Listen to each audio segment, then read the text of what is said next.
இயக்குனர் இமயம் பாரதிராஜாவுடைய மகன் மனோஜ் அவர்கள் திடீரென உயிரிழந்திருக்கும் செய்தி ஒட்டுமொத்த சினிமாவையுமே அதிர்ச்சியில ஆழ்த்திருக்கு. பாரதிராஜாவுடைய இயக்கத்துல தாஜ்மஹால் அப்படின்ற படத்தின் மூலம் கதாநாயகனாக அறிமுகமான மனோஜ் அவர்கள் அதனைத் தொடர்ந்து அவர் அன்னக்குடி, சமுத்திரம் போன்ற படங்கள்ல நடித்திருந்தார். அதோடு சிம்புடைய நடிப்புல வெளியான ஈஸ்வரன், மாநாடு படங்களிலுமே மனோஜ் அவர்கள் நடித்திருந்தார் அப்படின்றதுமே குறிப்பிடத்தக்கது. கார்த்தியுடைய விருமன் படத்திலுமே ஒரு சிறப்பான ரோல் பண்ணியிருப்பாரு. கடைசியாக ஸ்னேக் அண்ட் லார்ட்ஸ் அப்படின்ற வெப் சீரிஸ்லுமே நடித்திருந்தாரு. தந்தையை போல டைரக்ஷன்ல ஆர்வம் கொண்ட மனோஜ் அவர்கள் மணிரத்னத் அவர்களுடைய பாம்பே படத்துல அசிஸ்டன்ட் டைரக்டராகவுமே ஒர்க் பண்ணிருக்காரு. மேலும் 2023ஆம் ஆண்டு சுசீந்திரன் தயாரிப்புல உருவான மார்கழி திங்கள் அப்படின்ற படத்தை மனோஜ் தான் டைரக்ஷன் பண்ணியிருந்தாரு. இந்த நிலையில சமீபத்துல மனோஜ் இருதய அறுவை சிகிச்சை செய்திருக்காரா. இந்த சூழல்ல உடல் நலக்குறைவால மருத்துவமனையில மனோஜ் அவர்கள் அனுமதிக்கப்பட்டிருந்த நிலையில திடீரென மாரடைப்பு ஏற்பட்டு உயிரிழந்திருக்காரு. அவருக்கு தற்போது 48 வயதும் ஆகுது. மனோஜ் பாரதிராஜாவின் இந்த திடீர் மரணம் சினிமா பிரபலங்கள் மற்றும் ரசிகர்களிடையே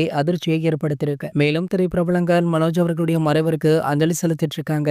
அந்த வகையில தற்போது மனோஜ் அவர்களுக்கு நடிகர் அஜித் குமார் அவர்கள் நேரில் சென்று அஞ்சலி செலுத்த இருக்காரு. அஜித் அவர்கள் தற்போது லண்டன்ல கார் பந்தயத்துல கலந்து கொண்டிருந்தாரு. தற்போது அங்கிருந்து இந்தியா கிளம்பியிருக்காராம். கண்டிப்பாக மாலை நேரத்துல மனோஜ் அவர்களுடைய உடலுக்கு அஞ்சலி செலுத்த விடுவார் அப்படின்ற தகவல் வைரலுமே ஆகிட்டு இருக்கு.